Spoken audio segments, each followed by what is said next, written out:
काला जादू। अपने बेटे रिशु के माथे से टपकते हुए पसीने को देखकर सविता की हालत खराब हो गई। ऐसा आज पहली बार नहीं हुआ जब रिशु नींद से घबरा कर जागा है। हाय मेरा बच्चा, न जाने किसकी नजर लग गई है तुझे। जब से मेरे बच्चे ने 10वीं के एग्जाम में स्कूल टॉप किया है तब से रोज बुरे बुरे सपने आने लगे हैं।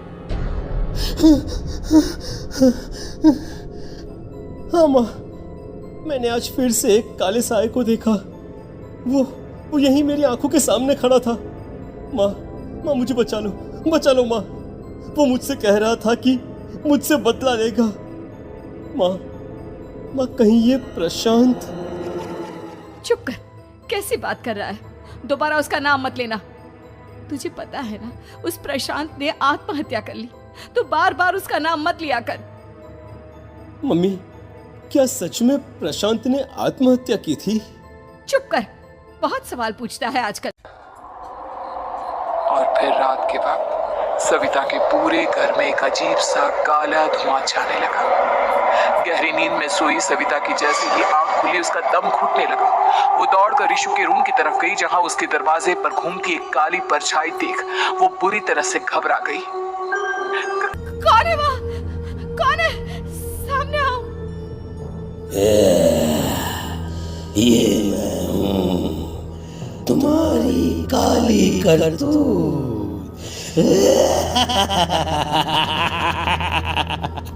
और अब मैं तुम्हारे बेटे को ले जाने आया हूँ। नहीं, मेरे बच्चे को छोड़ दो प्लीज। मेरे रिशु को कुछ मत करना। परछाई रिशु के कमरे में घुस जाती है। सविता भी उसके पीछे पीछे दौड़कर जाती है और देखती है कि अब वो साया साफ नजर आ रहा था। वो सर से पैर तक खून में सना हुआ था और उसके शरीर के सारे अंग कटे फटे हैं। क्या चाहिए तुम्हें? तुम जो बोलोगे मैं करूंगी, लेकिन मेरे रिशु को छोड़ दो। उस परछाई ने रिशु को गर्दन से पकड़कर दीवार के सहारे हवा में उछाल दिया। रिशु जोर जोर से चिल्लाने लगा। माँ बचाओ मुझे, बचा लो माँ ये मुझे मार डालेगा। माँ मुझे बचा लो माँ। नहीं ऐसा मत करो, मुझे मार दो लेकिन मेरे बच्चे को छोड़ दो। मैं तुम्हारे आगे हाथ जोड़ती हूँ। वो परछाई रिशु को जमीन पर गिरा देती है और अचानक वहां से गायब हो जाती है। रिशु, मेरा बच्चा, तू ठीक तो है ना? कुछ बोल बेटा, क्या हुआ है तुझे? मैं ठीक हूँ माँ। क्या हुआ था यहाँ पर? कुछ नहीं बेटा, कुछ नहीं। तू परेशान मत हो। हम कल ही गांव के बाहर जो तांत्रिक महाराज रहते हैं उनके पास चलेंगे। ठीक है माँ, हम जल्द ही उनके पास चलेंगे। मुझे बहुत डर लग रहा है माँ। ये बार बार मुझे डरावने सपने आना, ये सब हमारे साथ क्यों हो रहा है माँ? अगले दिन सविता अपने बेटे रिशु को लेकर गांव के बाहर तांत्रिक के पास जाती है। जिस जगह पर तांत्रिक रहा करता था वो जगह बहुत डरावनी थी। चारों तरफ कंकाल और भूतियां नजर आ रही थी। गांव से दूर वीराने में उस जगह पर जोर से आंधी चल रही थी। रिशु ने डर कर अपनी माँ का हाथ पकड़ लिया। माँ मुझे बहुत डर लग रहा है, ये कैसी जगह है? देख बेटा, हमारे साथ जो कुछ भी हो रहा है उसका इलाज सिर्फ और सिर्फ ये तांत्रिक महाराज ही बता सकते हैं। अब यही है जो हमें प्रॉब्लम से बाहर निकाल सकते हैं। जैसे ही सविता और रिशु तांत्रिक की झोपड़ी के अंदर पहुंचे, वहां का नजारा देखकर उनकी आंखें फटी की फटी रह गई। तांत्रिक की झोपड़ी के अंदर कई सारे लोग अपनी गर्दन घुमा घुमा कर जोर जोर से चीख रहे थे। कौन हो तुम और यहाँ क्यों आई हो? महाराज, मेरे बेटे को कुछ दिनों से एक डरावनी काली परछाई नजर आती है और कल रात उसने मेरे बेटे पर हमला भी कर दिया।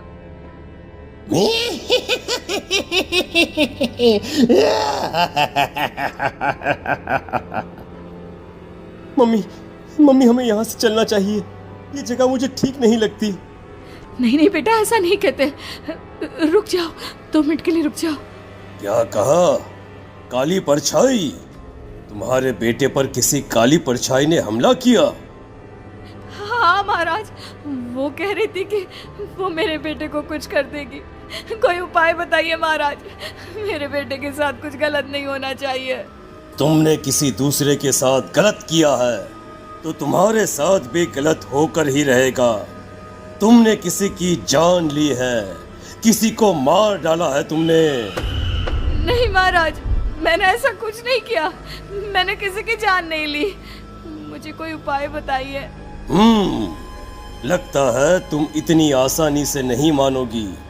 मैं तुम्हें अभी उस काली परछाई से मिलवा देता हूँ और वही सारा सच तुम्हारे सामने लेकर आएगा। सविता और ऋषु ने डर के मारे अपनी आंखें बंद कर ली। तभी अचानक तांत्रिक की झोपड़ी में अजीबोगरीब आवाजें गूंजने लगी। सविता और ऋषु पूरी तरह से कांप रहे थे। आंखें खोलो और अपने सामने देखो। क्या यही है वो जिससे तुम कल रात को मिली थी? बताओ मुझे।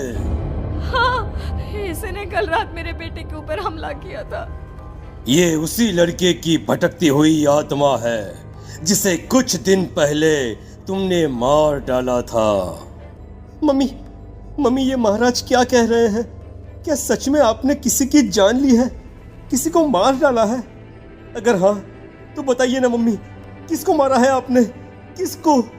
तुम्हारी माँ इतनी आसानी से सच नहीं बताएगी बेटा। इसने एक बच्चे की जान ली है। कहीं उसका नाम प्रशांत तो नहीं महाराज? वो मेरा दोस्त है, मेरा मतलब मेरा पड़ोसी है। सही पहचाना। देखा सविता, तुम्हारा खुद का बेटा भी जानता है कि तुमने किसी के प्राणों की बलि चढ़ा दी और इसीलिए अब उसकी बुरी आत्मा तुम्हारे घर में भटकती है। मुझे माफ कर दीजिए महाराज, मुझसे बहुत बड़ी गलती हो गई। प्रशांत हमारे पड़ोसी का बेटा था। हर बार उसके नंबर मेरे बेटे से ज्यादा आते थे और इसलिए मैंने उसके कमरे के बाहर काला जादू किया था, पर मुझे नहीं पता था कि वो मर जाएगा। तुम्हारे उसी काले जादू वाली गुड़िया के अंदर एक बुरी आत्मा थी जिसने उस बच्चे के दिमाग पर बुरा असर कर दिया और उसी की वजह से उस लड़के ने अपनी बालकनी से कूदकर आत्महत्या कर ली। इसकी वजह सिर्फ और सिर्फ तुम हो, तुम। नहीं महाराज, जो कुछ भी हुआ मुझे नहीं पता था कि प्रशांत अपनी जान दे देगा। प्रशांत की आत्मा इस वक्त तुम्हारे सामने खड़ी है, हमसे बात करना चाहती है। बोलो क्या कहना चाहते हो? मैं जीना चाहता था, बड़ा होकर कुछ बनना चाहता था। आपके बेटे से मुझे कोई परेशानी नहीं थी। अरे वो तो मेरा अच्छा दोस्त था। मुझे माफ कर दो बेटा, मुझसे बहुत बड़ी गलती हो गई, मुझे माफ कर दो। माफ करने से मुझे वापस जिंदगी नहीं मिल जाएगी। मेरे माँ बाप आज भी मेरे लिए रोते हैं। आपने मेरे साथ बहुत गलत किया है, बहुत गलत। और तभी अचानक प्रशांत की आत्मा वहां से गायब हो जाती है। सविता जोर जोर से रोने लगती है। सुन लिया तुमने? ये तुम्हारे अपने ही किए हुए पाप हैं जो इस तरह से तुम्हारे सामने आ रहे हैं। माँ, ये आपने अच्छा नहीं किया। सिर्फ 10th बोर्ड के एग्जाम में मैं टॉप कर पाऊं, इसलिए आपने मेरे दोस्त के ऊपर काला जादू कर दिया। नहीं मम्मी, नहीं, अब हम कभी खुश नहीं रह पाएंगे, कभी नहीं। मेरे दोस्त की आत्मा को कभी शांति नहीं मिलेगी मम्मी, कभी नहीं। लेकिन मैंने जो कुछ भी किया सिर्फ तुम्हारे लिए किया। वो लड़का हमेशा फर्स्ट पोजीशन पर आ जाता था और इस वजह से हमेशा तुम्हारे मार्क्स कम पड़ते थे। मैंने तो सिर्फ उस पर एक छोटा सा काला जादू किया था बेटा। मुझे क्या पता था कि उसका ये नतीजा निकलेगा।